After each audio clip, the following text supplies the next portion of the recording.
En tout cas, merci. Bonsoir à tout le monde. Très ravi encore une fois de vous retrouver dans le cadre de nos panels les après-midi de la tech. Aujourd'hui, je reçois quelqu'un dont j'ai fait la connaissance il y a quelque temps à Dakar, au Sénégal, et que j'ai l'immense honneur de recevoir aujourd'hui parce que j'ai estimé à un certain moment qu'il avait énormément de choses à échanger, disons, à mettre sur la table, sur lesquelles donc on pouvait échanger pour avancer sur la problématique de l'intelligence artificielle, qui est une thématique que moi-même j'affectionne énormément depuis octobre 2018, lorsque pour le premier numéro de ma nouvelle émission sur ITV e-radio, j'ai eu l'immense honneur de recevoir Moustapha Cissé, pardon, qui est le directeur du Centre de recherche en intelligence artificielle que Google a implanté à Accra, au Ghana. Et depuis, je m'intéresse régulièrement à cette problématique. Et aujourd'hui, j'ai le plaisir de recevoir Nicolas Poussielgue, très rapidement parce qu'il va se présenter lui-même. Journaliste, disons ancien journaliste, il fait un peu de provocation, il nous dira s'il en a toujours la fibre ou pas. Mais aujourd'hui, ce qui est sûr, et c'est pour ça que nous l'avons invité, Nicolas Poussielgue est donc PDG du Dakar Institute of Technology, l'école d'intelligence artificielle de Dakar. Nicolas, également passé, bien entendu, par Campus France, c'est dire qu'il est au cœur de la recherche. Nicolas, très rapidement, avant d'aller plus loin, mais je fais exprès de m'arrêter là parce qu'on va vous donner la parole vous-même. Vous allez vous présenter et saluer le généreux et gentil public avec nous encore cet après-midi. Bienvenue, peut-être un premier mot, comme c'était le cas dernièrement avec Elhaj Malik Gueye également avec nous cet après-midi. Quel est l'autre Nicolas que l'on ne connaît peut-être pas, au-delà de Campus France, au-delà du Dakar, du Dakar Institute of Technology, et peut-être au-delà de la volcanologie aussi? Alors oui, merci beaucoup Ousmane. D'abord, merci pour cette invitation. Écoute, l'autre Nicolas, il est aussi là avec vous, en tous les cas, cet après-midi, ça je peux le confirmer. Oui, l'autre Nicolas aussi, il a travaillé pour l'ambassade de France au Sénégal il y a une dizaine d'années dans le secteur de l'éducation. J'étais responsable de tout ce qui est enseignement scientifique. Oui. Et j'avais aussi co-créé une association qui existe encore au Sénégal, qui s'appelle l'Association sénégalaise pour la promotion de l'astronomie, Oui. qui rayonne encore toujours au Sénégal et qui fait beaucoup d'activités autour de l'astronomie. Et puis j'ai aussi été attaché scientifique pour l'ambassade de France en Inde, à Bombay très exactement, donc pour travailler sur la relation scientifique entre la France et l'Inde. Voilà, et donc ces dernières années, j'étais en effet responsable du doctorat au siège de Campus France à Paris. C'est-à-dire que j'étais chargé d'aider tous les étudiants étrangers qui veulent venir en France pour faire un doctorat. Voilà, jusqu'à atterrir, j'allais dire réatterrir au Sénégal pour lancer DIT, cette école spécialisée en big data et intelligence artificielle. En tout cas, merci encore une fois, Nicolas. On est très ravis de vous avoir sur ce panel. Je précise pour l'Association sénégalaise pour la promotion de l'astronomie que par 2 fois, nous avons reçu Maham Kairé dans ces panels pour nous en tenir un peu de l'actualité des étoiles très rapidement. Je précise également que vous êtes bien entendu, vous avez été journaliste, peut-être une autre question. Oui, tout à fait, exactement. J'avais oublié, tu l'as dit, j'ai en effet animé une émission de télévision dédiée aux sciences et aux technologies au Sénégal en 2008 et 2009. Une émission qui s'appelait Ça marche comment? Où on a justement, alors on ne parlait pas encore de l'intelligence artificielle, mais on a fait des sessions sur le réseau Internet, des sessions sur les problèmes de la sécurité Internet, des sessions sur les problèmes climatiques. Voilà, on a fait beaucoup de choses sur le paludisme, etc. L'idée était vraiment de vulgariser la science africaine, la science faite par les chercheurs africains, puisqu'il y a beaucoup de choses qui sont faites, mais peut-être pas assez, qui ne sont pas assez de choses qui sont connues. Merci en tout cas. Qu'est-ce que ça fait d'être interviewé vous-même, d'être interviewé par en tant qu'ancien intervieweur? Qu'est-ce que ça fait d'être interviewé en tant qu'ancien intervieweur? Ça fait quoi? C'est un peu drôle.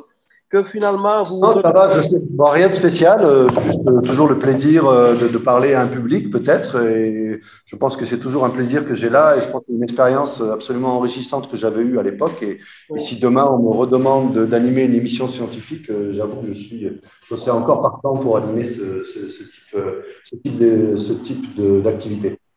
Très bien, ça nous rassure beaucoup. On va entrer de plein pied maintenant dans ce panel. Je rappelle que dans un instant, Inch'Allah, nous allons donner la parole au public, principalement aux discutants. Et je signale que El Hadj Malick Gueye a la priorité, comme il est en voyage quelque part là dans le monde. Il peut toujours intervenir avant de reprendre un peu l'avion parce qu'il nous fait l'honneur d'être avec nous encore une fois cet après-midi, sachant que c'était aussi le cas le mercredi dernier. El Hadj Malick était avec nous de l'Ouest Afrique. Nous avions parlé de cybersécurité. Et aujourd'hui, en parlant d'intelligence artificielle, les connaisseurs comme Amsatou ici présents savent que nous ne sommes pas très loin de ce sujet. La première question pour maintenant rentrer un peu en profondeur dans ce panel, dans ce numéro, Nicolas, l'école d'intelligence artificielle que vous avez fondée, vous avez créée à Dakar, là, à quelques mètres d'ailleurs de moi, à Sidé Kergorgui, peut-être ça marche comment? Une première présentation, je pense, s'imposerait pour le public. Bien sûr, Ousmane, avec plaisir. Ben voilà, le Dakar Institute of Technology a été créé en 2019, donc on a ouvert en 2019, fin 2019 à Dakar. L'idée de cette école, c'est tout simplement voilà, devenir les leaders en Afrique de l'Ouest en intelligence artificielle et en big data. Pourquoi avoir choisi spécifiquement ce sujet de l'intelligence artificielle et du big data? C'est parce qu'on sait qu'il y a énormément d'opportunités pour les jeunes Africains, les jeunes Sénégalais. Il y a énormément d'ouverture, d'opportunités d'emploi qui les attendent s'ils font une bonne formation dans ce domaine.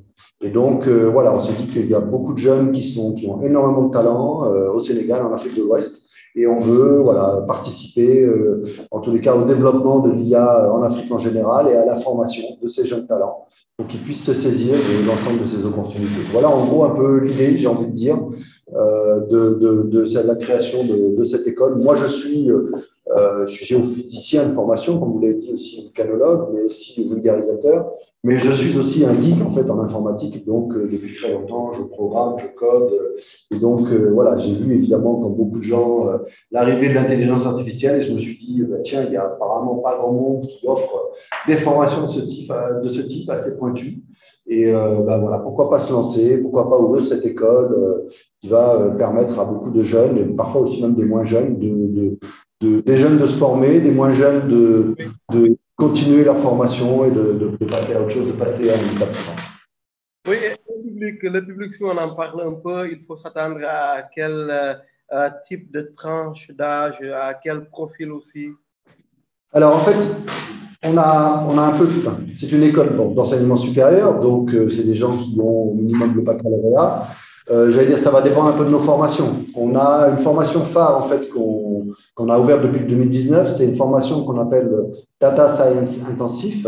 Et cette formation, c'est une formation au format bootcamp. L'idée du bootcamp, c'est que les élèves vont travailler, pas jour et nuit, mais presque, dans tous les cas, toute la journée, de 9 h à 18 h, du lundi au vendredi. Ils vont coder, et ça pendant 3 mois. Donc, c'est une formation hyper intensive où on apprend beaucoup de choses. Là, on en est déjà à la 6e session, de ce bootcamp. Le prochain va commencer en janvier 2022. Et donc, c'est ce qu'on a fait parce qu'on avait donc la reconnaissance du ministère de la formation professionnelle pour faire ce travail-là. Et donc, le type de profil des étudiants, j'allais dire, on a un peu de tout parce qu'on a des gens qui sont déjà en poste, des gens, j'allais dire, qui ont la quarantaine, qui ont déjà en poste, qui souvent font de l'IT ou font du réseau ou sont des développeurs, mais s'ils ne connaissent pas en IA et veulent se passer à l'IA. Et puis, on a aussi le profil de gens qui ont soit une licence, soit déjà un master. Ceux qui ont une licence, j'ai envie de dire, ils ont envie de se tâter, ils se disent est-ce que l'intelligence artificielle c'est fait pour moi? Je ne veux peut-être pas rentrer tout de suite dans un master, donc je commence à faire une formation certifiante rapide qui ne prend pas trop de temps et je vais voir si ça me plaît. Et on a vu en général, on a eu par exemple des comptables qui sont venus, des gens qui ont fait Sciences Po, des gens qui ont fait même des études de lettres. Ils ont fait notre formation et après, ils ont qu'une seule envie, c'est continuer à faire un master en intelligence artificielle. Il y en a qui sont partis aux États-Unis faire ça, par exemple. Donc, voilà le public qu'on a pour la, j'allais dire, pour la formation certifiante qu'on appelle Data Science Intensive. Et pour la licence et le master, la licence et le master, c'est une nouveauté 2021 pour BIT, puisqu'on vient juste de faire la rentrée de notre licence informatique Big Data et de notre master en intelligence artificielle. Donc là, on a typiquement, pour la licence, des jeunes bacheliers, et pour le master, on a un peu deux publics, des gens qui sortent de la licence, donc qui ont la vingtaine, et on a quelques aussi professionnels. D'ailleurs, c'est pour ça que le master se fait en cours du soir, parce qu'on a beaucoup de professionnels qui se connectent à notre master, qui est d'ailleurs en ligne. Donc, on a des gens de la Côte d'Ivoire au Gabon qui le suivent, quoi. Tout à fait. Je vois même beaucoup de demandes sur Facebook, des gens qui vous demandent, je suis ailleurs, je suis au Cameroun, je suis en Côte d'Ivoire, est-ce que je peux faire la formation en ligne? Vous avez répondu. Donc, si j'ai bien compris, c'est les deux volets en fait. C'est l'aspect présentiel et l'aspect en ligne, quoi. Exactement, Ousmane, vous avez parfaitement raison. En fait, nos formations aujourd'hui sont en format hybride. En tous les cas, la licence et le master, c'est hybride. Hybride, ça veut dire quoi? C'est-à-dire qu'il y a une partie des étudiants qui sont là à Dakar, qui eux veulent suivre la formation vraiment en présentiel, donc ils viennent ici dans la salle de classe, et tous les autres se connectent à la salle Zoom, et on fait tout pour qu'ils aient l'impression, même qu'ils sont à distance, qu'ils aient l'impression d'être avec les autres ici à Dakar. Donc c'est vraiment un format hybride. Et c'est une formation, par contre, on dit en ligne, mais synchrone. On ne vous donne pas des vidéos à regarder quand vous avez le temps, vous allez faire peut-être, peut-être pas. Vous devez vous connecter à la salle Zoom à l'heure du cours. Et donc, votre présence aussi est comptée. C'est comme si vous deviez être présent physiquement, mais vous devez être présent derrière votre ordinateur sur Zoom à l'heure du cours.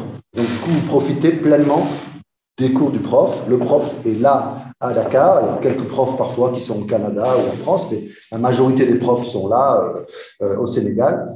Et donc, c'est comme ça que se font nos formations en une formule hybride. Je crois qu'on s'est un peu adapté à deux choses. D'abord, la pandémie qui fait que les gens voyagent un peu moins, ont un peu plus peur peut-être d'aller s'installer dans un autre pays pour aller faire des études et peut-être de se retrouver coincés à cause d'une pandémie. Et puis, on s'adapte aussi aux horaires des professionnels, dans tous les cas pour le master et pour la formation Bootcamp Data Science Intensive, où on a des cours du soir. On a un horaire en cours du soir qui s'adapte à ce type de public. Merci beaucoup. Il y a des travaux à côté qui me dérangent un peu. Oui, j'entends. Work in progress, d'accord. D'accord. Écoute, oui, je te propose de prendre le marteau de la personne qui est à côté de toi, éventuellement, et de mettre, ou de le mettre dans un siphon, quelque chose comme ça, voilà. En tout cas, désolé si c'est désagréable. Mais je vais tâcher de fermer mon micro très régulièrement d'ailleurs pour vous éviter un peu toutes ces agressions dans vos oreilles. Très rapidement, avant d'ouvrir la parole à nos gentils discutants, Nicolas, actuellement, qu'est-ce que ça donne comme débouché? Parce que bien entendu, on ne fait pas de l'art pour l'art ici, de l'intelligence artificielle pour de l'intelligence artificielle. Ça peut donner quoi? Ça peut ouvrir à quoi en termes de débouchés? Tout à fait, c'est une très bonne question. En fait, nos formations, alors typiquement le master, on a une première année qui est un tronc commun, une deuxième année, vous choisissez une spécialisation, soit data analyst, soit data scientist, soit data ingénieur. Donc ça, c'est typiquement des rôles de job aujourd'hui qu'on cherche beaucoup sur le marché. C'est même le data ingénieur qui est le plus recherché sur le marché aujourd'hui. Pour vous donner une petite idée, je ne sais pas si vous connaissez, Ousmane, les data scientists qui sont, par exemple, à Orange, à la Sonatel, ici au Sénégal. Et en fait, la Sonatel, lorsqu'ils ont eu besoin de créer cette équipe de data scientists, ils n'ont pas trouvé de talent au Sénégal à recruter. Ils ont dû appeler des Sénégalais qui étaient déjà en poste, qui avaient un emploi en France, qui étaient déjà data scientists ou data ingénieurs, pour les faire venir au Sénégal. Donc, si vous voulez, il y a une offre. Alors évidemment, je ne dis pas aujourd'hui que toutes les sociétés en Afrique de l'Ouest se mettent à l'intelligence artificielle, se mettent au big data. La première chose importante, c'est déjà bien gérer ces données, enregistrer ces données correctement, arrêter de travailler juste avec des petits fichiers Excel où on perd les données, etc. Et puis, s'il y a un collaborateur qui part avec l'ordinateur, on a tout perdu, on voit ça assez souvent. C'est déjà en fait le rôle un peu du data ingénieur qui va faire en sorte que l'entreprise utilise ces données, les stocke et en fait quelque chose. Une fois que le data ingénieur a fait ce travail-là, eh bien, vient le travail des data scientists qui peuvent travailler la donnée et arriver voilà, à en tirer des choses intéressantes pour le marketing, pour toutes les étapes, en tout cas pour toutes les tâches de l'entreprise. Et ça c'est le marché africain, mais évidemment, le marché mondial, si on parle des États-Unis, de l'Europe, par exemple, et de l'Asie aussi, il y a une demande énorme en termes de data scientists et de data ingénieurs.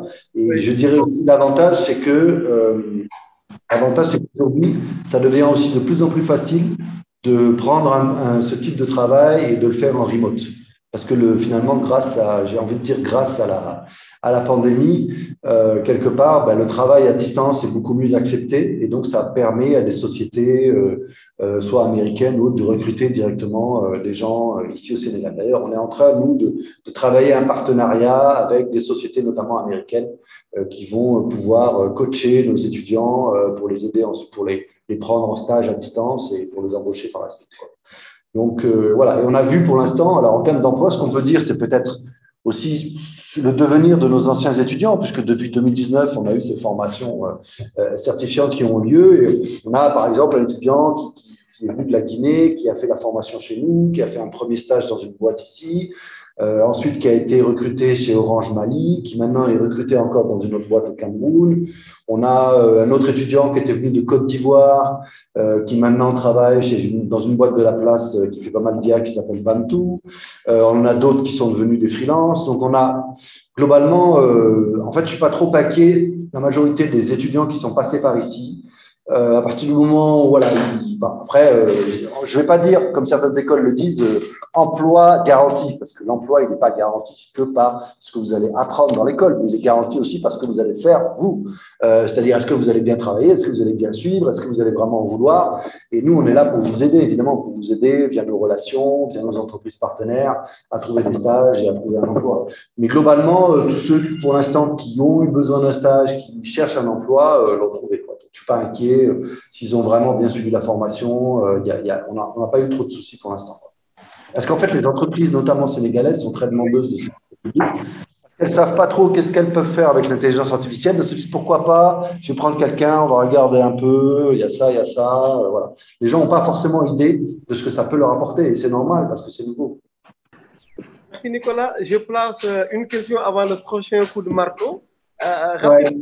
Ah, trop tard, le marteau vient de taper là. Mais vas-y quand même. Là, je me verse un peu. Avant d'ouvrir la parole aux discutants, notamment Yankoba Mané, que vous connaissez peut-être de Sonatel Academy, est-ce qu'on va avoir une idée un peu des coûts que ça peut prendre chez vous?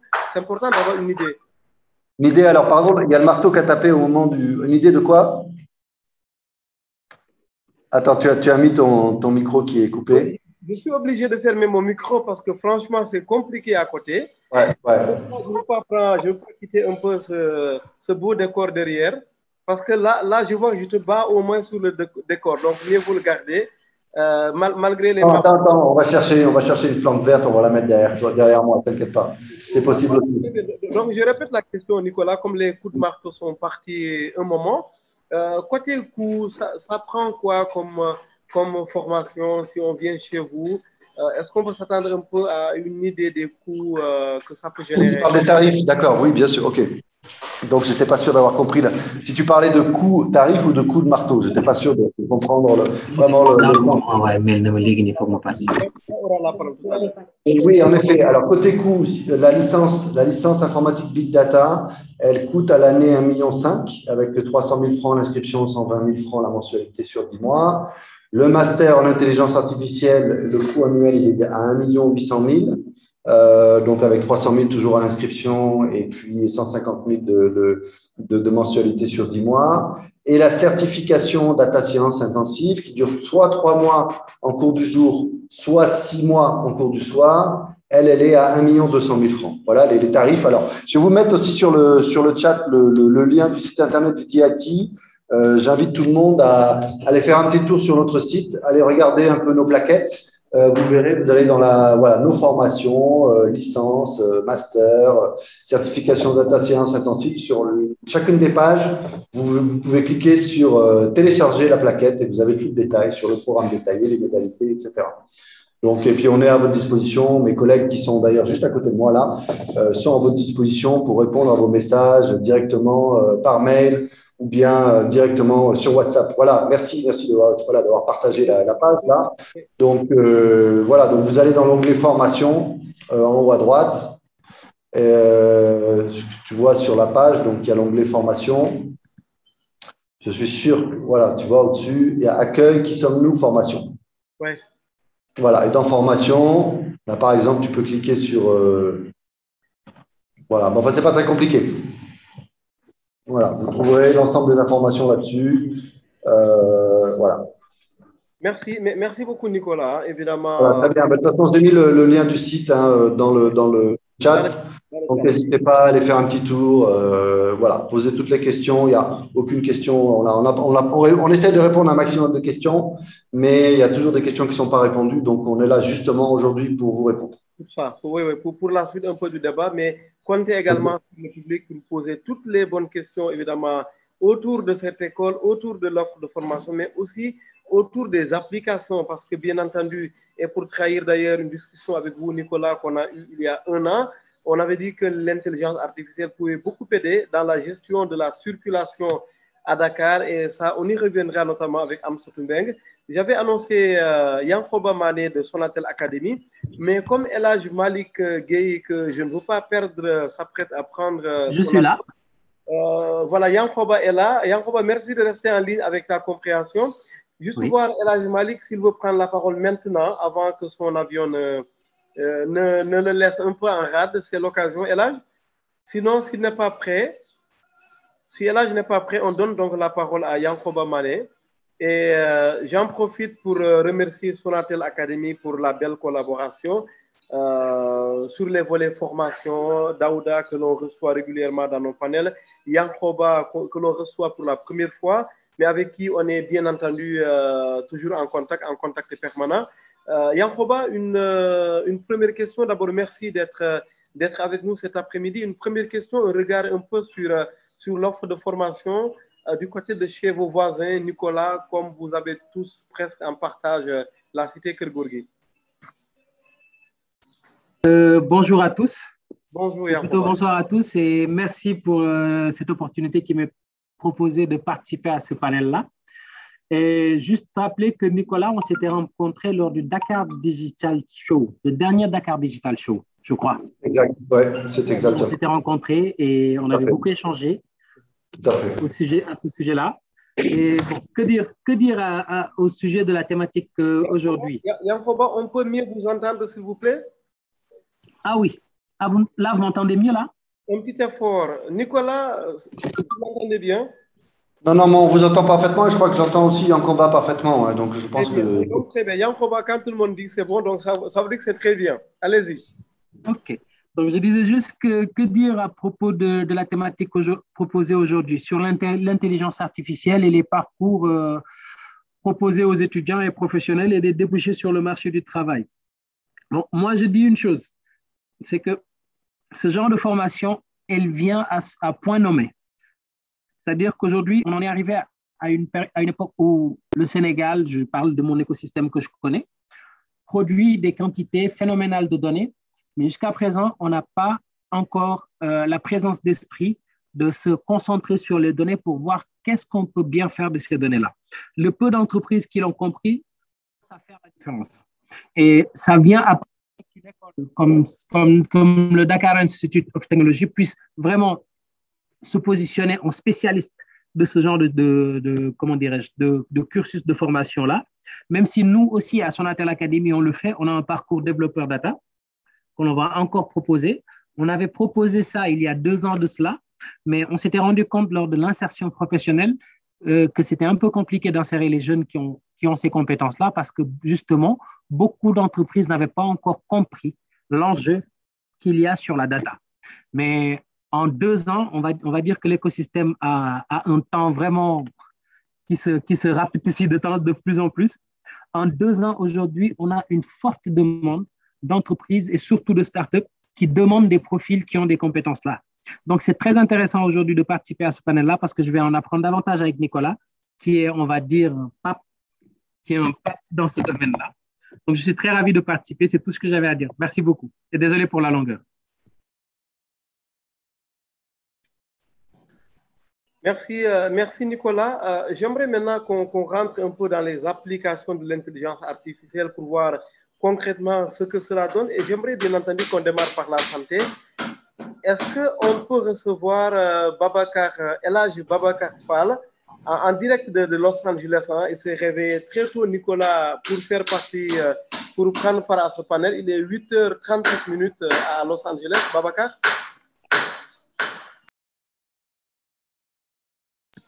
Babacar, dont on va rouvrir le micro.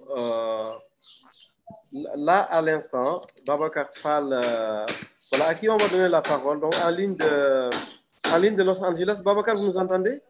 Oui, je vous entends. Merci, bienvenue à vous. Je rappelle que je vous ai reçu par 2 fois lorsqu'il était question de parler de digitalisation de la santé. Votre regard sur l'IA appliquée dans le domaine médical, ça donne quoi dans un contexte où en Afrique, on a une insuffisance des effectifs et on voit au Japon, par exemple, en Chine, que Amsatou, qui prendra la parole plus tard, à visiter, on voit un peu des robots qui aident un peu à la prise en charge. Est-ce que vous pouvez nous en dire un mot, s'il vous plaît, en tant que directeur général de Patient Pro, qui est une structure spécialisée dans l'informatique médicale? Voilà. Oui, bonjour. Bon, comme vous savez, avec l'actualité très récente, de plus en plus, on parle de l'intelligence artificielle qui s'implante dans le domaine de la santé. Et on peut identifier plusieurs secteurs, notamment dans l'établissement des diagnostics. Donc, utiliser l'intelligence artificielle à partir des antécédents du patient, les plaintes de sa visite et autres. Donc, avoir la possibilité de, comment dirais-je, identifier quels sont les diagnostics qui sont possibles par rapport aussi à un examen physique que le médecin fait et les données qui sont disponibles. Donc, il y a également dans le domaine de l'imagerie où, par exemple, l'interprétation des images se fait de plus en plus avec l'aide de l'intelligence artificielle. Un autre domaine, c'est dans le domaine de l'épidémiologie, où, par exemple, on a des modèles qui sont développés et qui permettent aussi de prédire quelles sont les activités ou bien les mesures à prendre pour freiner, par exemple, pour la COVID. Il y a beaucoup de recherches qui se fait à ce niveau-là. Et donc, c'est des modèles, que ce soit pour l'épidémiologie ou bien que ce soit aussi pour des problèmes de santé de façon générale. Maintenant, côté surveillance médicale, avec les objets connectés. Donc, de plus en plus, il y a des algorithmes qui sont développés pour suivre des patients qui sont soit hypertendus, diabétiques ou bien qui ont certaines comorbidités et d'avoir à partir des résultats, des mesures, des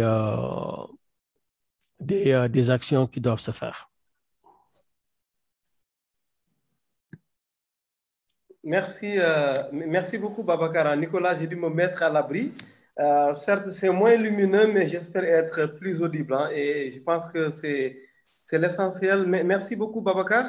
Nicolas, peut-être une première réaction, vous, évidemment, qui vous êtes établi maintenant en Afrique, au Sénégal particulièrement.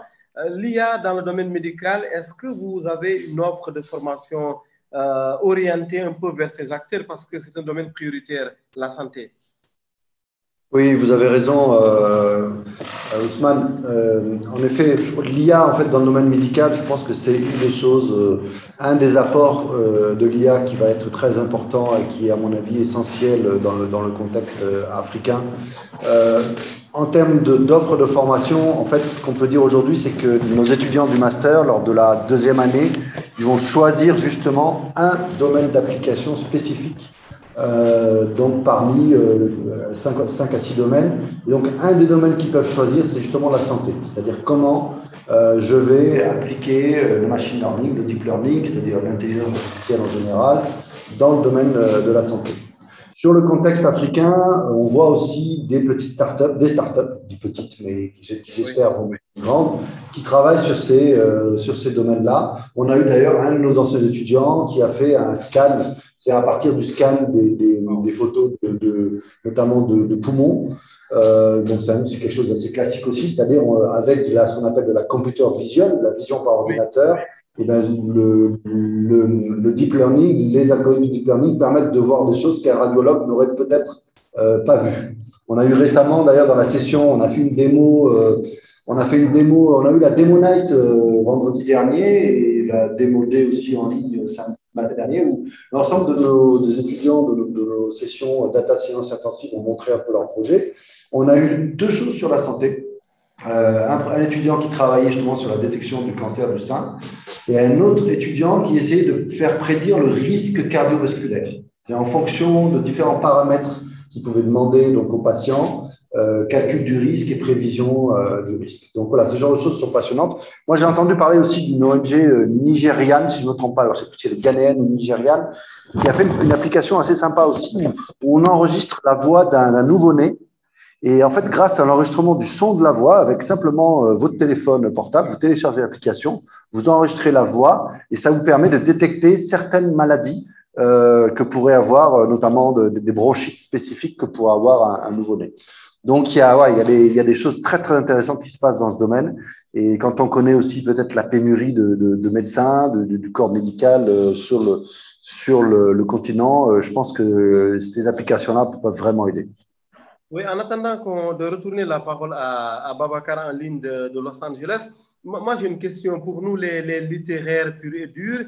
Est-ce qu'on peut venir s'intégrer ou bien c'est exclu d'office pour nous?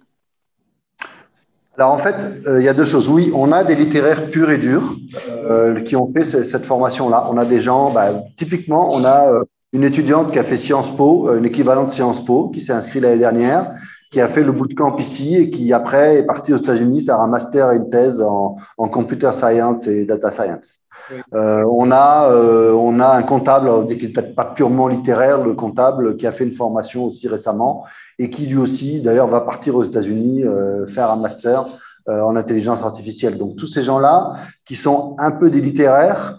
Alors après, ok, littéraire pur et dur, ça dépend où est-ce que va la dureté du littéraire, mais en fait, je pense que si vous êtes déjà à l'aise avec un ordinateur, si je vous dis allez ouvrir un système de fichiers, voir comment ça se passe, où est-ce que je trouve un fichier, comment copier, etc., vous n'êtes pas complètement illettré en informatique, oui, vous pouvez faire la formation, mais oui, bien sûr, ça va être un peu dur pour vous parce qu'il y en a d'autres qui vont arriver là, qui savent déjà un peu programmer, etc. Et sur le bootcamp, c'est ouvert à des gens qui n'ont jamais programmé de leur vie. Par contre, ils doivent bien savoir utiliser un ordinateur. Et on a plein de cas comme ça, de gens des littéraires, parfois, voilà, qui sont sortis très, très, très bien. Au bout de 12 semaines de formation, ils sont parmi les meilleurs, quoi. Donc, en fait, il y a souvent aussi des scientifiques peut-être introvertis qui ont dû se transformer en littéraire parce qu'ils disaient la science, les sciences physiques, par exemple, ça ne m'intéresse pas parce que souvent, aussi, il faut le dire, l'enseignement des sciences, parfois sur le continent, peut être un peu rébarbatif, quoi. On ne voit jamais d'expérience de physique. Moi, j'ai adoré la physique, par exemple, parce que mon prof au lycée m'a fait faire des expériences extraordinaires, qui m'a fait adorer la physique. Mais quand on fait des expériences de physique qui sont uniquement un petit dessin au tableau, forcément, ou de la chimie, c'est pareil. Regardez, il y a un gobelet A, ça se verse dans le gobelet B, mais tout se fait à la craie avec un petit dessin. Moi, je trouve pas ça très excitant, quoi. C'est pas terrible. Et donc, du coup, justement, nous, on rend les sciences et l'informatique un peu excitantes parce que c'est pareil, l'informatique au TIT, vous n'allez pas le faire sur le papier, vous n'allez pas le faire au tableau avec une craie, vous allez coder sur votre ordinateur. Vous voyez? Et donc, c'est à travers ça que vous allez peut-être comprendre certaines notions de mathématiques que vous n'avez peut-être jamais comprises plutôt grâce au codage. En tous les cas, c'est ce qu'on croit fermement au DIT. Merci. En tout cas, ça rassure. Hein, ça rassure. Moi, je compte bien, après ce panel d'ailleurs, repasser à Nicolas parce qu'il était de passage pour voir un peu l'offre de formation qui serait adaptée à moi. Parce que de plus en plus, on prend pour un informaticien, alors que moi, je suis formé en sociologie et en sciences politiques. Voilà, je suis très loin des sciences. Même si, il y a déjà vos sciences, c'est déjà pas mal. Déjà, sciences politiques, bon, c'est déjà pas. On est en chemin. Merci beaucoup, Nicolas. Il y a Cheikh Tidiane Ndiaye qui lève la main, à qui on va donner la parole tout à l'heure. Juste une question du côté de Los Angeles. Est-ce que Babacar veut rebondir ou pour le moment ça va, Babacar? Babacar, voilà, Babacar qui va sûrement nous revenir un peu. Oui. Babacar, il y a d'autres questions ou c'est bon pour le moment? Oui, en fait, comme ça vient d'être dit, c'est l'intelligence artificielle va vraiment occuper une très grande place dans le domaine de la santé. Parce que la première étape, c'est quoi? C'est la collecte des données. Donc, c'est d'avoir des systèmes au niveau des points de service, des points de santé, où les infirmiers, les médecins et autres professionnels de santé vont recueillir les données. Une fois que toutes ces données sont là, en utilisant l'intelligence artificielle, on est capable de pouvoir comprendre un peu mieux quels sont les plus gros problèmes de santé du public. Ça, c'est une chose. Mais aussi, des fois, dans la recherche, si par exemple, il y a la recherche d'une cure et qu'on a, par exemple, un échantillon de patients qui subissent des traitements variés et qui ont des conditions environnementales qui sont différentes, c'est beaucoup de données qui sont un peu éparpillées. Et là encore, c'est avec l'intelligence artificielle qu'on peut aller construire des algorithmes qui peuvent aller découvrir un peu quelle est la meilleure peut-être façon ou bien quels sont les meilleurs traitements possibles par rapport à un contexte donné selon le profil du patient. Un autre domaine de la médecine, c'est surtout côté prévention. Par exemple, vous prenez un individu selon son âge, selon son niveau d'éducation, selon son lieu d'habitat, selon un peu ses origines. Il y a énormément de risques de santé qui sont associés selon, disons, son groupe. Et le fait de pouvoir comptabiliser et puis associer tous ces risques et puis après de les pondérer et de dire que, par exemple, telle personne a tel niveau de risque de développer un cancer parce que la personne soit fume, ça c'est évident plus souvent, mais le fait de travailler dans un espace qui a des problèmes environnementaux et autres, ça aussi, ça peut affecter la santé. Donc, c'est toutes des données qui sont là, des données publiques, des données environnementales et des données de l'individu et puis de son mode de vie et autres. Donc, c'est énormément de données. Et je veux dire qu'il y a eu beaucoup d'algorithmes qui ont été développés, mais c'est des algorithmes un peu séparés. Et avec l'intelligence artificielle, c'est vraiment l'opportunité de pouvoir les fédérer et puis de les faire évoluer. Merci beaucoup, Babacar. La voix matinale de Babacar, parce que comme je l'ai dit, il est 8h50 chez vous, bientôt 9h. Merci infiniment, Babacar. Ouais. Ok, ça fait un plaisir. Merci infiniment. D'ailleurs, j'ai partagé dans le chat le lien qui mène à l'ensemble de nos panels depuis bientôt 2 ans. Et comme je le rappelais tout à l'heure, nous avons reçu Babacar par 2 fois pour faire le point sur son travail en Afrique, notamment à l'hôpital, dans un hôpital de Dakar. Peut-être parce que c'est sensible, mais bon, on peut en parler, je pense, à l'hôpital militaire de Ouakam, où vous intervenez, entre autres établissements, sur l'informatique médicale, la digitalisation du dossier patient, entre autres. Merci infiniment, merci pour la fidélité. Je vois que Cheikh Tidiane lève la main. On va donner aussi la parole à Amsatou tout à l'heure. Est-ce qu'on peut d'abord la donner à Cheikh Tidiane rapidement? On va être court, précis, comme le temps nous est compté. Oui, allô Ousmane. Allô, Cheikh Tidiane Ndiaye, bienvenue. Bonjour tout le monde. Bonjour, Cheikh. Je voudrais répondre un peu donner ma contribution sur la question de Nicolas, concernant des littéraires qui peuvent intégrer la formation pour le Big Data, n'est-ce pas, et l'intelligence artificielle.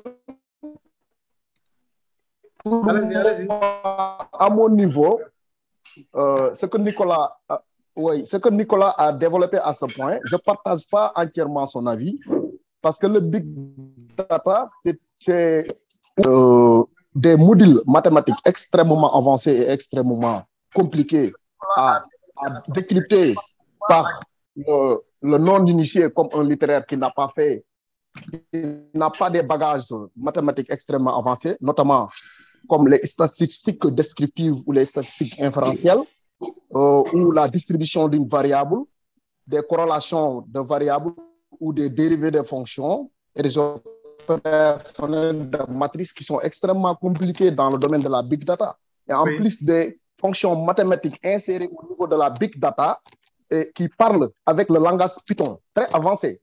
Je pense qu'un littéraire qui n'a pas ces bagages mathématiques extrêmement avancés ne pourra pas coder le langage Python qui est extrêmement demandé dans les codages de big data. C'est à ce niveau. Et l'autre point, le big data, comme l'a dit tout à l'heure celui qui vient d'intervenir, c'est une collection de données de masse et ça demande des data analystes, des data analystes experts qui comprennent exactement qu'est-ce que les données sont en train de parler. Et là, ça fait appel au domaine et au module statistique extrêmement avancé. Je pense que c'est un domaine extrêmement sérieux. Et ça n'intervient pas seulement dans le domaine de la santé, il y a dans le domaine minier, il y a dans le domaine pétrolier et il y a dans le domaine de transport, notamment l'automatisation des transports. Tout cela feront appel au big data. Et je pense que pour qu'on prenne au sérieux ce domaine qui va piloter demain le monde, on doit essayer de collecter et de sélectionner la crème la crème scientifique pour qu'à fin demain, on ne va pas avoir des déceptions concernant la big data. Je suis d'accord aussi d'un point, un littéraire peut au niveau des applications Hadoop, faire des supervisions. Il peut faire des supervisions à ce niveau. Oui. Ça veut dire que des supervisions de shift au niveau des big data pour collectionner des données et les donner aux ingénieurs qui ont de l'expertise pour pouvoir analyser ce domaine. Oui. Parce que c'est un domaine extrêmement sérieux. Ça va piloter le monde de demain. Je voudrais apporter un peu cette contribution. L'autre point, est-ce que l'école est prête à accompagner les étudiants qui vont s'inscrire dans cette école à pouvoir continuer leurs études? Parce que au départ, on peut avoir des études initiales au Sénégal, mais ce qui va permettre à l'étudiant d'avoir l'expertise de big data, je suis sûr que ce n'est pas encore mis en Afrique, parce qu'on est un peu en retard dans ce domaine. L'autre point, les entreprises ont des matériels un peu défectueux et un peu non avancés par rapport à ce qui va les permettre de se connecter au big data. Donc, c'est pourquoi les ingénieurs qui vont s'inscrire dans l'école seront forcément, ils vont être parmi les gouverneurs de la contribution. Je vous remercie. Merci beaucoup, cher Ndiaye. Désolé un peu pour ces couacs techniques en côté connexion. Nicolas, tu vas répondre avec ta compréhension après l'intervention de El Hadj Malick que l'on gardait en repérage depuis parce qu'il bouge un peu. Je sais qu'Amsatou me comprendra. Après, El Hadj Amsatou Mbeng va prendre la parole. El Hadj Malick?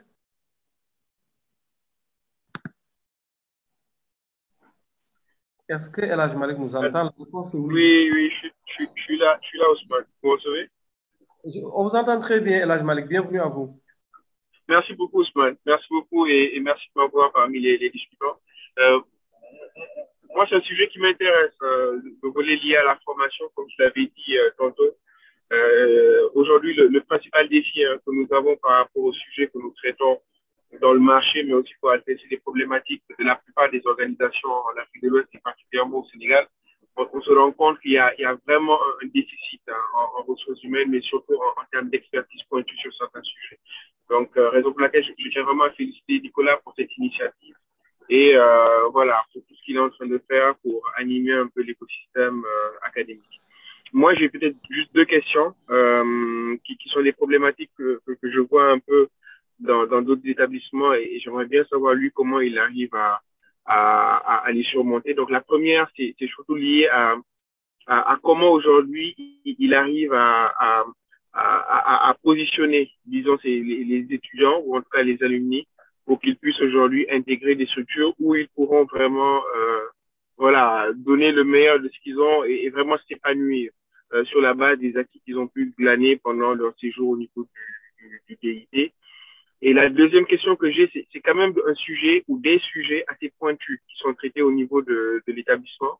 Aujourd'hui, comment arrivez-vous à avoir disons, les professeurs qu'il faut pour pouvoir vraiment arriver à dispenser ces modules assez pointus? Est-ce qu'aujourd'hui, c'est grâce à peut-être une expertise en local ou plutôt à de l'expertise que vous arrivez à aller chercher ailleurs à chaque fois que c'est nécessaire? Donc, comment aujourd'hui vous arrivez à vraiment relever le niveau académique de votre établissement? Merci beaucoup, Ousmane. Merci, Nicolas. Merci beaucoup pour cette intervention. Tu veux que je réponde tout de suite, Ousmane, ou je... Vas-y, Nicolas, s'il te plaît. Après, on donne à Amsatou qui concerne de... Ok, d'accord. Très bien. Oui, donc je voulais peut-être répondre aux questions, là, enfin, en tous les cas, essayer d'y répondre le mieux possible.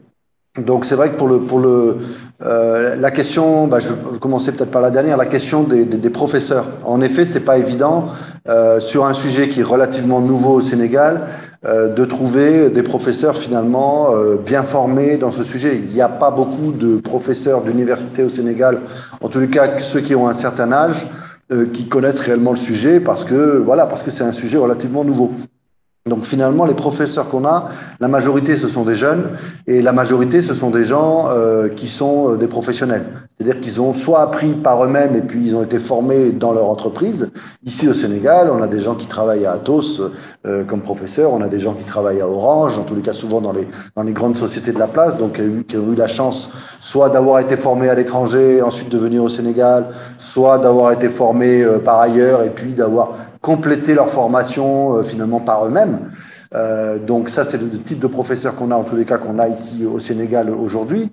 Mais d'ailleurs, c'est des gens, vous savez, les data scientists au Sénégal, c'est des gens que j'ai envie de leur dire souvent, il faut les enchaîner parce qu'ils ont tout le temps des offres d'emploi pour aller repartir, travailler aux États-Unis, travailler en Europe. Donc c'est pas évident, la ressource prof, elle n'est pas évidente.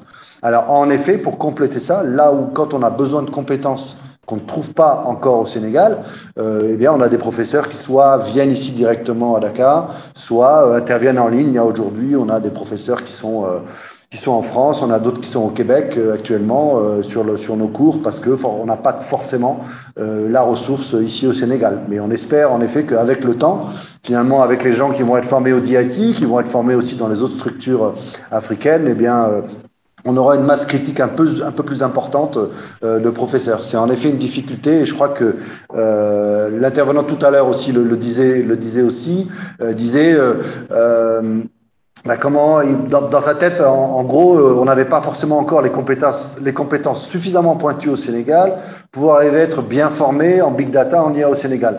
Et nous, quelque part, on a envie un peu de prouver, en partie en tous les cas, le contraire. C'est-à-dire que vous n'êtes pas forcément obligé de voyager, d'avoir la chance d'avoir le visa, etc., pour avoir ces compétences-là, mais on vous les amène ici à Dakar. C'est quand même un peu ça l'idée de l'école, même si, et vous allez peut-être trouver que c'est un peu contradictoire, même si on a des partenariats, notamment pour le master, on a déjà signé un partenariat avec l'École supérieure des technologies informatiques avancées, qui est une école du sud-ouest de la France, qui, elle, va prendre les meilleurs élèves de notre Master 1 pour qu'ils puissent aller faire un Master 2 en France. Donc, on a aussi ce cas-là.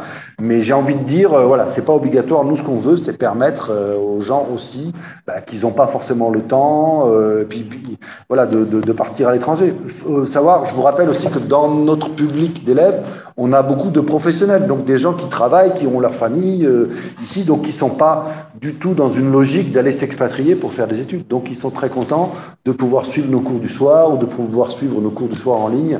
Donc, on a ce type de public-là aussi, quoi. Donc, voilà. Côté entreprise, oui, pardon, Ousmane? Oui. Le nombre d'étudiants? Pardon, j'entends pas bien. Est-ce qu'on peut rappeler le nombre d'étudiants? Oui, alors pour l'instant, on est à peu près à 35 alumni depuis l'ouverture. Voilà, 35-40. Et là, aujourd'hui, sur le master qu'on a démarré depuis une vingtaine de jours, on a déjà 25 étudiants. Wow. Donc, Donc, on a 25 étudiants qui sont en train de suivre ce master qui a démarré il y a 3 semaines déjà, quoi.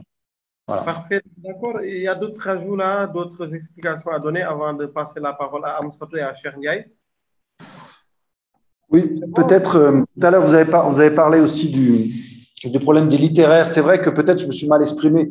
Je pense que, vous savez, au Sénégal, il y a beaucoup, enfin, je connais un peu mieux le Sénégal probablement que d'autres pays, mais je pense que c'est peut-être un peu partout ailleurs. C'est-à-dire qu'il y a des gens parfois qui sont très bons en maths, mais qui au final vont faire un bac L parce qu'ils se disent qu'avec le bac L, j'aurai plus facilement une bonne mention. Ou des gens qui pourraient faire le bac S1, qui est très le plus dur en mathématiques, mais qui font S2 parce qu'avec le S1, ils ont pas de chance d'avoir une mention. Et donc, du coup, après, pour rentrer, peut-être pour partir en France ou ailleurs, et tu dis, ça va être compliqué.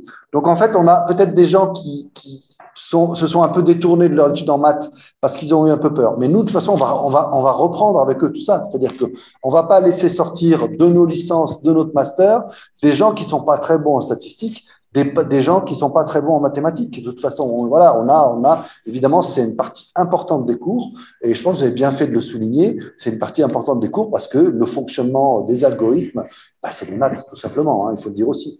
Après, il y a aussi une partie, entre guillemets, où on peut faire quand même pas mal de choses, et en tout cas comprendre ce qui se fait avec l'IA, en codant, en utilisant des librairies de Python, où on va pas demander forcément à l'étudiant de recoder chaque algorithme.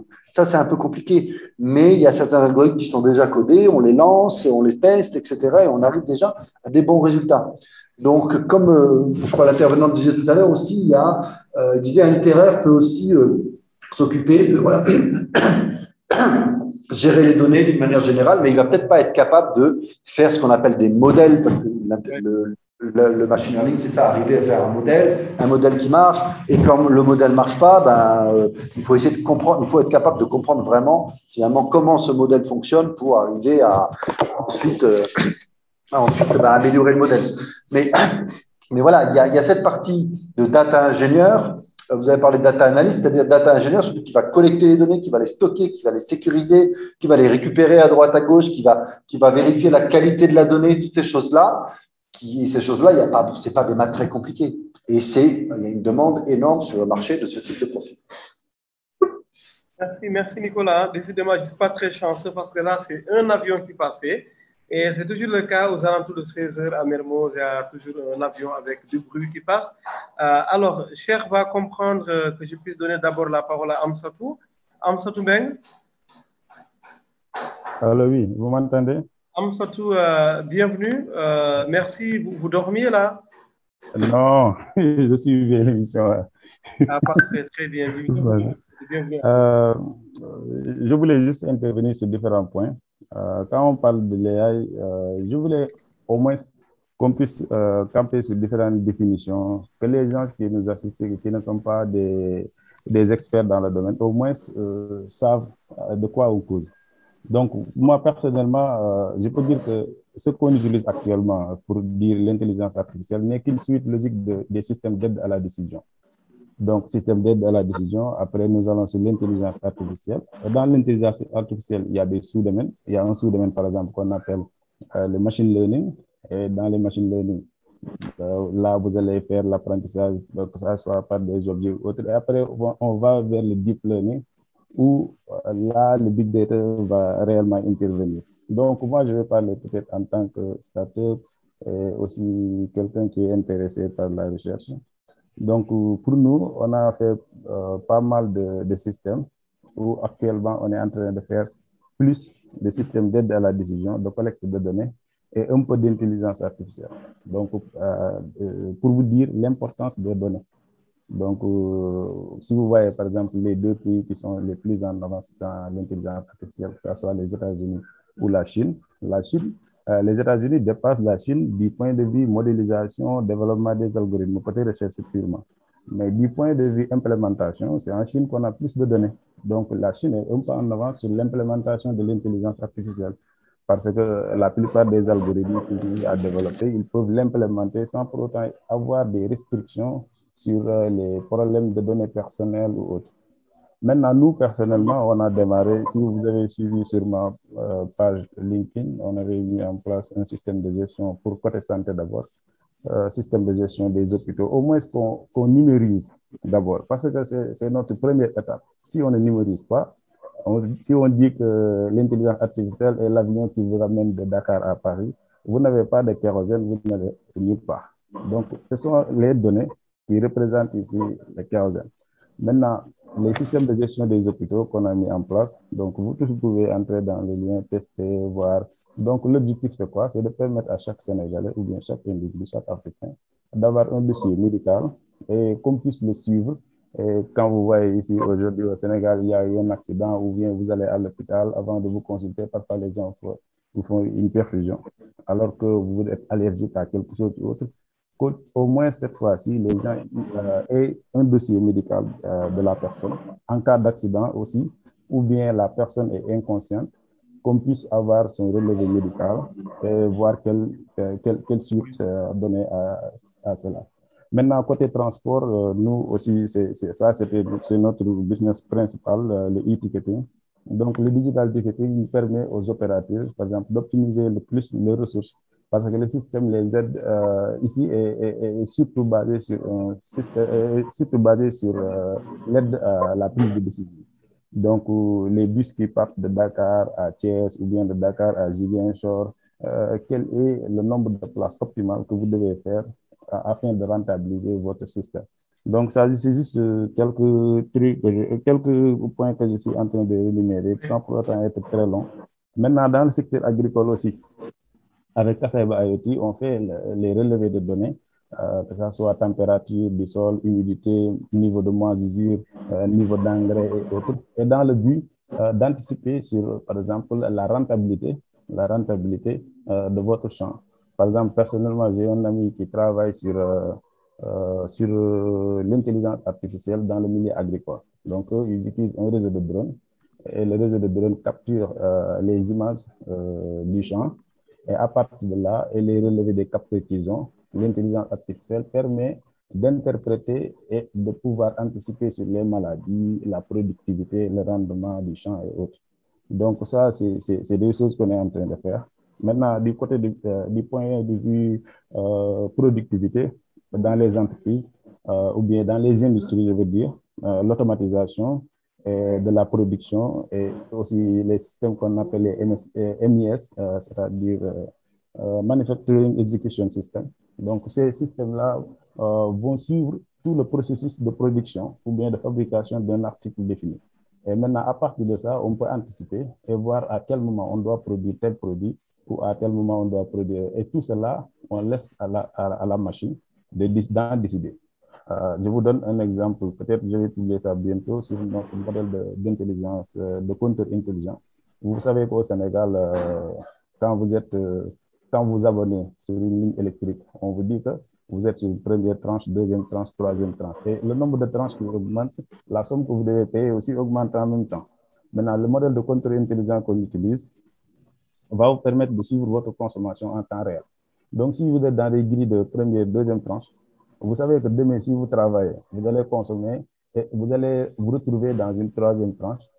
Et là, vous vous dites, l'argent que vous allez gagner, est-ce que ça va suffire à combler votre déficit ou bien est-ce qu'il ne vaut pas mieux ne pas travailler demain et rester dans ces grilles de deux tranches que d'aller vers cette troisième tranche pour dire on doit travailler et vous travaillez à perte. Donc, ça aussi, on l'a fait. Si vous suivez aussi sur ma page LinkedIn, il y a la page pour la supervision de la qualité de l'air et du Weather Monitoring, c'est supervision météorologique. Et ça, l'objectif, c'est pour nos gouvernants, aujourd'hui, on parle de COP21, COP26 et autres. On en parle, on signe des protocoles sans pour autant même avoir les données réelles dans nos pays. Donc, ici, l'objectif, c'est de capturer les données météorologiques, de capturer les données sur la qualité de l'air, tout ceci, et ça nous permet d'orienter nos politiques environnementales. Par exemple, on peut se dire à Dakar, si on laisse du lundi au vendredi, le nombre de véhicules qui passent, par exemple, sur tel axe, vont polluer plus que si on faisait, par exemple, je peux dire, de l'alternance. C'est-à-dire, lundi, ce sont les plaques A qui vont circuler, mardi, ce sont les plaques B qui vont circuler, et ça, peut-être ça va avoir un impact très positif sur l'environnement, sur la qualité de l'air ou bien sur la propagation des particules fines dans nos pays. Maintenant, venant sur les systèmes de réseau et autres, actuellement, vous savez que l'intelligence artificielle commence à remplacer certaines tâches.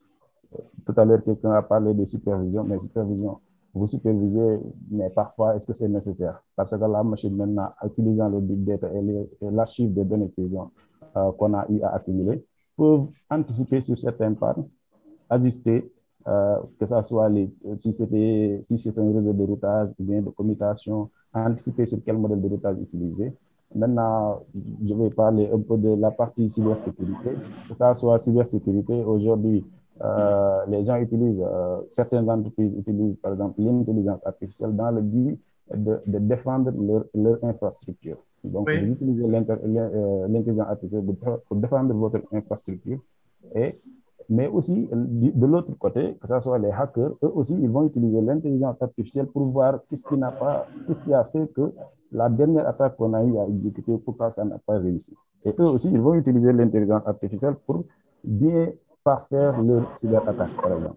Maintenant, venant dans nos pays, quand on est dans nos pays, par exemple au Sénégal, à beau avoir un système de data center, si on n'a pas la sécurité qui doit être derrière, ça ne sert pas à grand-chose. Donc, quel sera aussi le coût de l'implémentation d'une solution basée sur l'intelligence artificielle pour nos pays africains? Est-ce qu'on est capable de se défendre sur ces différents points ou bien on n'est pas encore en mesure et est-ce qu'on ne va pas reprendre à zéro? Donc, moi, j'encourage la recherche. Tout à l'heure, le gars qui était ici à Seydou Nourou, qui est de Dakar Institute, on s'est vu dernièrement dans le Dakar Digital Show, mais on a fait l'université ensemble, mais on s'est perdu de vue quand on a fait l'IGV ensemble. Et on s'est perdu de vue jusqu'à présent. Maintenant, pour vous dire qu'on encourage la recherche, le développement d'algorithmes et leur applicabilité. Moi, je ne sais pas si j'aurai la possibilité pour 1 minute de partager mon écran pour vous montrer que ce que je dis là, c'est des systèmes qu'on a déjà mis en place. On s'en doute très rapidement, s'il vous plaît, parce qu'il y a après Cheikh Ndiaye qui attend. C'est juste les interfaces, je ne sais pas. Si ce n'est pas possible, ce n'est pas grave. Allez-y. Est-ce qu'il y a la possibilité? C'est pas grave, laisse Ousmane. Je n'ai pas vu l'option. Non, vous pouvez faire la demande, le partage, allez-y.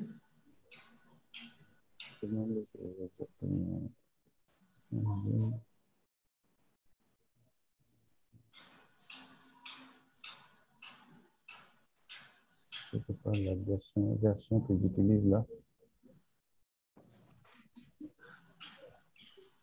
Je pense que c'est la version que j'utilise, mais je ne vois pas l'option. Mais ce n'est pas grave, c'est juste pour vous dire que toutes ces choses-là, on est en train de l'implémenter. Parfois, il y a des solutions que nous avons même mis à la disposition de nos États ou de nos gouvernants de manière gratuite. Tout ça dans le but de numériser nos systèmes. Parce que si on ne numérise pas, à beau parler de l'intelligence artificielle, du big data, de la machine learning, tout ça ne sert pas à grand-chose. Donc, notre première étape pour nous, par exemple, startup ou autre, c'est d'abord numériser notre espace et à partir de là, développer des algorithmes, ou bien certains vont continuer à développer des algorithmes et on va aller avec et pour faire leur implémentation. Par exemple, je ne sais pas si vous avez suivi l'année passée, il y a Google qui a utilisé l'intelligence artificielle dans le système de gestion de sa consommation énergétique. Et on voit que la consommation énergétique a chuté de presque 60%. Et vous voyez combien d'économies ils vont faire sur ça, uniquement en utilisant l'intelligence artificielle. Donc, je vous remercie, Ousmane. L'intervention n'a pas été trop longue, j'espère. Et encore, merci. Merci Amsatou. Alors, Nicolas, vous allez réagir, s'il vous plaît, après Cheikh Ndiaye qui a trop attendu, et toutes nos excuses à lui. Cheikh Ndiaye. Allô, bonjour, vous m'entendez? Cheikh, on vous entend très bien en ligne de Paris. Bienvenue à vous. Merci beaucoup. Bonjour à tous. Merci Ousmane. Donc, du coup, moi, je vais beaucoup plus intervenir sur le volet formation à DIT. Oui. Et donc, là, si je prends un des problèmes majeurs au Sénégal, donc c'est vraiment l'emploi des jeunes. Donc, ma première question pour Nicolas, c'est quel est aujourd'hui le taux d'insertion professionnelle des diplômés de votre établissement? Tout à l'heure, vous avez parlé d'une forte demande, donc ce serait bien d'avoir quand même un indicateur. Après, actuellement au Sénégal, on sait que les écoles privées poussent un peu comme des champignons.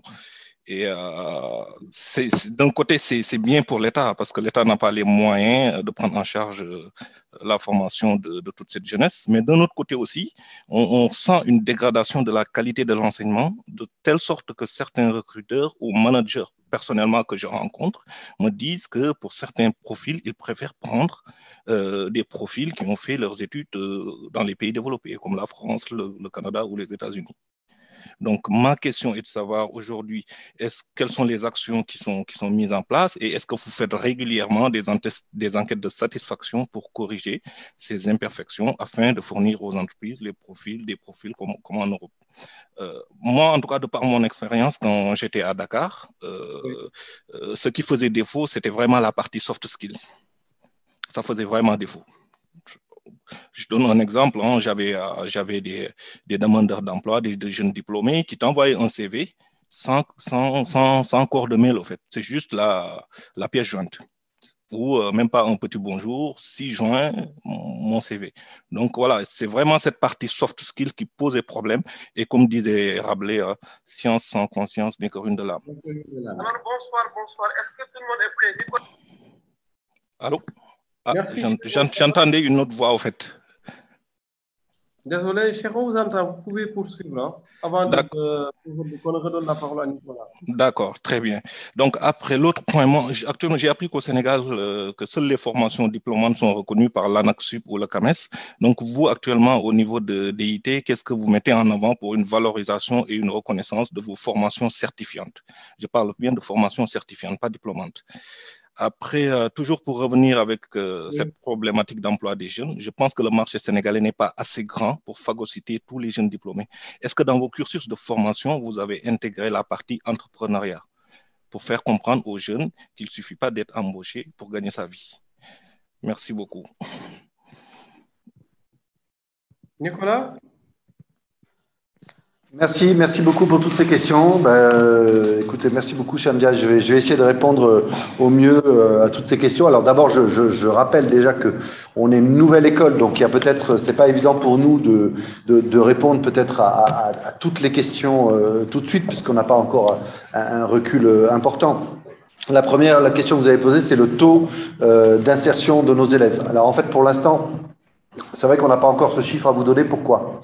Parce qu'en fait, on a une bonne partie de nos élèves qui, étaient déjà insérés. Ce sont des gens qui sont des professionnels, qui ont suivi des cours, comme je vous ai dit tout à l'heure, certains des développeurs qui voulaient en savoir un peu plus. Donc ceux-là, je peux vous dire, ils sont insérés à 100% puisqu'ils avaient déjà un travail avant de s'inscrire. Ensuite, on a d'autres qui étaient des étudiants. Par exemple, il y a pas mal de cas d'étudiants qui étaient en licence, qui ont fait une licence en autre chose, qu'ils ont fait. Donc, excusez-moi, je vais boire un peu pour que ma voix ne parte pas au milieu.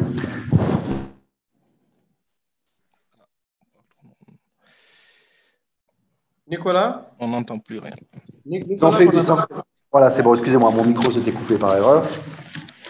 Donc, on a un deuxième type de public qui sont des étudiants qui ont fait une licence quelque part et qui ensuite ont fait la formation certifiante chez nous. Et après la formation certifiante, ils continuent en master. Donc, je ne peux pas encore vous dire s'ils sont insérés puisqu'ils n'ont pas encore fini leur master. Après, on a une autre catégorie d'étudiants, notamment qui avaient déjà une licence, qui avaient déjà un master, qui, eux, ont voulu trouver un emploi juste après. Et pour l'instant, je n'ai pas un taux précis à vous donner, mais il y a 80% qui ont trouvé… alors, il faudrait qu'on fasse un calcul plus précis. Mais de ceux qui cherchaient vraiment un emploi, qui n'en avaient pas déjà ou qui ne voulaient pas encore continuer des études, on a plus de 80% qui ont trouvé un travail. Mais je préfère, en tous les cas, on veut être transparent sur les chiffres. Et l'idée de l'école, je vous le dis très franchement, c'est pas de faire comme le modèle de certaines écoles de la quantité, mais c'est plutôt de faire de la qualité pour que d'abord on ait le temps de bien s'occuper de nos étudiants pour qu'ils puissent après bien se placer. Donc, enquête de satisfaction d'entreprise, du coup, c'est vrai que c'est une étape qu'on n'a pas encore faite puisqu'on n'a pas assez de recul sur nos étudiants qui sont dans les entreprises. Ça fait moins d'un an, donc on n'a pas encore vraiment ce recul. Mais c'est vrai que j'ai déjà eu des entreprises au Sénégal qui m'ont dit « Mais Nicolas, est-ce que tu peux m'envoyer encore des talents ?» Ils ont été contents de quelqu'un mais qui a fait que 6 mois, qui après est parti dans une autre société, etc. Donc, j'ai déjà, en tous les cas, des bons retours. Vous allez me dire peut-être qu'on a plus facilement les bons retours que les mauvais retours, mais j'ai quand même de bons retours sur nos étudiants qui sont partis en entreprise après notre formation. Par contre, sur la partie enquête de satisfaction, Il y a aussi quelque chose, vous avez parlé aussi un peu, enfin, entre les lignes, je pense, dans votre intervention, il y avait un peu l'idée de la qualité de la formation.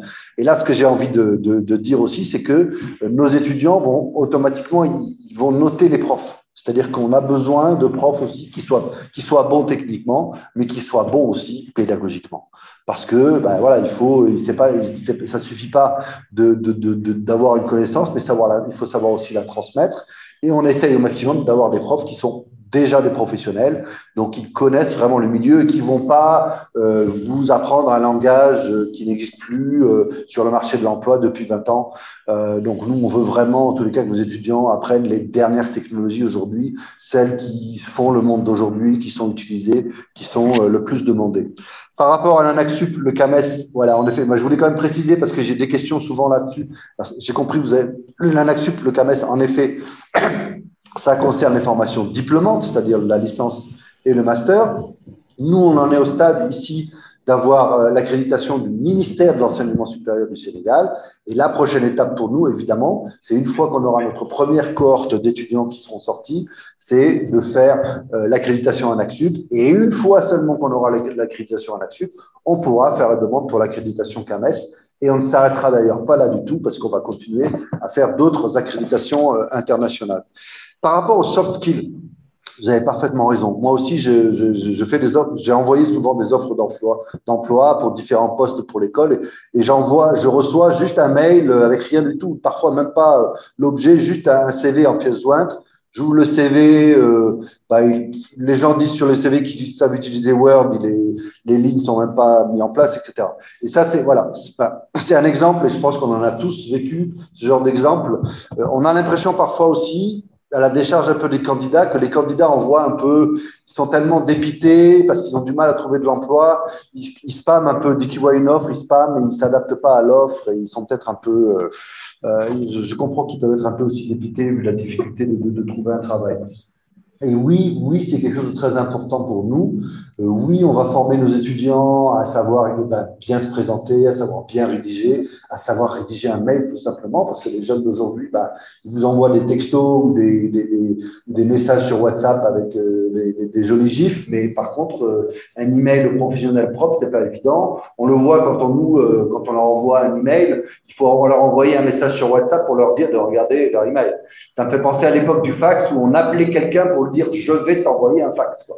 Donc voilà, c'est des choses qui sont évidemment très importantes. On ne peut pas passer de l'email aujourd'hui dans le monde professionnel. Et pareil sur l'entrepreneuriat, on a prévu de faire des formations très concrètes sur l'entrepreneuriat parce qu'en effet, c'est une des possibilités de déboucher pour nos étudiants. Donc, je ne sais pas si je réponds bien. Il y a un autre point dont je voulais aussi, sur lequel je veux appuyer aussi, c'est la langue anglaise. On ne peut pas aujourd'hui être un professionnel en informatique, être un professionnel en big data, en intelligence artificielle, si on ne maîtrise pas l'anglais, pas seulement à l'écrit, pas seulement à la lecture, mais aussi à l'oral. Si on veut pouvoir travailler avec, collaborer, si on veut pouvoir travailler avec une société qui n'est pas forcément francophone, il faut absolument être très bon en anglais. Et là, nous, au DIT, on va être, entre guillemets, sans pitié. Je veux que tous les étudiants soient vraiment très, très forts en anglais et un bon niveau au TOEIC, un bon niveau au TOEFL. Merci. Merci. Voilà, d'ailleurs, Tidjane Dem, dernièrement, nous disait toujours à Sidé Kergorgi, c'est tellement bizarre, hein, le hasard des choses, il nous disait que de plus en plus, il intègre dans les critères un peu de financement et de pitch l'anglais parce que, bien entendu, il faut que les acteurs, les jeunes se mettent à l'œuvre du numérique. Alors, on a juste 5 minutes pour finir. Cher, peut-être une dernière question, s'il te plaît. Après, on conclut un peu en redonnant la parole à Nicolas. Moi, je pense que c'est les réponses plutôt de Nicolas sont assez claires, hein. Moi, ce que je lui exhorte, c'est juste de maintenir cette qualité, parce qu'effectivement, moi, voilà, j'ai pas mal d'amis, de connaissances qui sont des recruteurs au sein des grandes entreprises sénégalaises, telles que Orange, Gain des 2000, Atos, mais effectivement, on remonte souvent cette dégradation du niveau de la formation, de la qualité de la formation au Sénégal. Donc voilà, donc moi, j'insiste sur le fait de maintenir cette qualité. Après, le fait que les diplômes soient reconnus ANAQ-Sup ou CAMES, je ne pense pas que les entreprises sont assez regardants là-dessus. Je pense que les entreprises seront beaucoup plus regardants sur le produit fini, en fait, sur le profil. Donc, du coup, il faudra vraiment miser sur cette qualité-là. Voilà. Ne pas plus tard qu'on puisse dire DIT, c'est un fonds de commerce, en fait. Oui, merci, cher. J'espère que vous allez aussi nous regarder de l'extérieur et vérifier. Et si on dérive, je compte sur vous pour nous remettre sur le droit chemin, pour nous le dire en tout cas. Avec un grand plaisir. Merci, il le faut. Parce que voilà, vraiment, merci beaucoup. Merci, cher. Merci, Nicolas. Alors, il y a cher Tidiane qui lève la main. Cher, rapidement, comme on est à la fin du panel. Oui, comme vient de le dire mon homonyme, oui. Allô, Nicolas. Oui, alors, je suis là. Voilà, moi je suggère un certain niveau d'anglais avant de recruter, par exemple, avant de prendre un étudiant. Pas, par exemple, un 5 sur 5 comme le ITLS ou bien le TOEFL, mais au moins au niveau d'anglais, peut-être 3 sur 5. Comme ça, l'étudiant pourra très bien s'intégrer dans le monde technologique. Comme vous venez de le dire, il faut un bon niveau d'anglais très avancé pour pouvoir s'intégrer dans le monde technologique. Parce que tu vas rencontrer toutes les nationalités du monde. Comme moi qui suis à Nokia présentement, je travaille par exemple avec toutes les nationalités, des Indiens, des Pakistanais, des Saoudiens, des Américains. Donc, si je n'avais pas un bon niveau d'anglais, j'aurais dû avoir des problèmes pour communiquer avec eux. Et on ne peut pas obtenir son diplôme en Big Data et être freiné par un niveau d'anglais pour pouvoir intégrer, par exemple, pourquoi pas Amazon, Google ou d'autres Amdoc ou d'autres grandes firmes internationales en technologie. Donc, voilà en somme ce que je voulais faire comme remarque, d'imposer un certain niveau d'anglais, un test avant qu'ils puissent intégrer l'école. Je vous remercie. Merci beaucoup, Nicolas. Alors, un mot de la fin, Nicolas. Certainement, on va se retrouver prochainement pour faire le suivi, bien entendu, de tout ce qui a été dit aujourd'hui. J'en profite avant qu'on se quitte pour partager un peu les contacts du Dakar Institute of Technology. Hein. Vous avez les contacts, vous pouvez retrouver en tous les cas sur le site dit.sn. En ligne donc. Nicolas, peut-être le mot de la fin avant qu'on se quitte.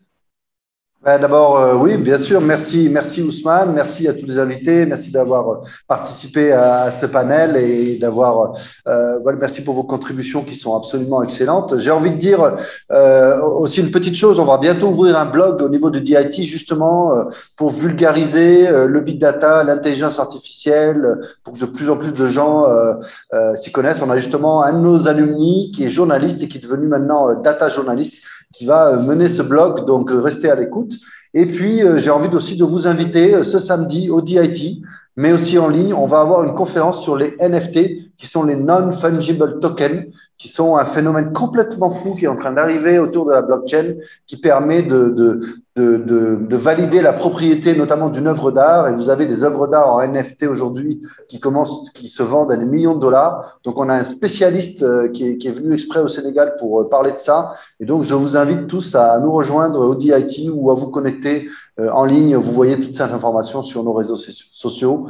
Donc, voilà, suivez-nous. On essaye, comme vous, Ousmane, dans tous les cas, de vulgariser l'ensemble des technologies liées à l'informatique parce que voilà, c'est un domaine d'abord qui nous passionne et voilà, on veut continuer à vulgariser tous ces aspects-là. Donc, merci à tous en tout cas. Merci beaucoup. C'est la rencontre avec Estelle, c'est ça? Voilà, notamment, exactement. Je suis au courant. Merci beaucoup, Nicolas. Merci à l'ensemble du public qui a été encore une fois au rendez-vous cet après-midi. Nous vous donnons rendez-vous, Inch'Allah, la semaine prochaine, mercredi. Nous serons, s'il ne neige pas au Sénégal, le 10 novembre 2021, Inch'Allah, à 15h. Nous allons nous retrouver, bien entendu, pour avancer ensemble sur ces questions. Et comme on était avec Nicolas, j'en profite pour vous partager son profil LinkedIn aussi parce qu'il est sur LinkedIn. Avec le Dakar Institute of Technology, c'est l'occasion justement de prolonger un peu le débat parce que bien entendu, on ne peut pas tout dire en l'espace d'1 minute 30. J'étais énormément ravi de vous avoir reçus, vous tous, cet après-midi. Je vous donne donc rendez-vous la semaine prochaine.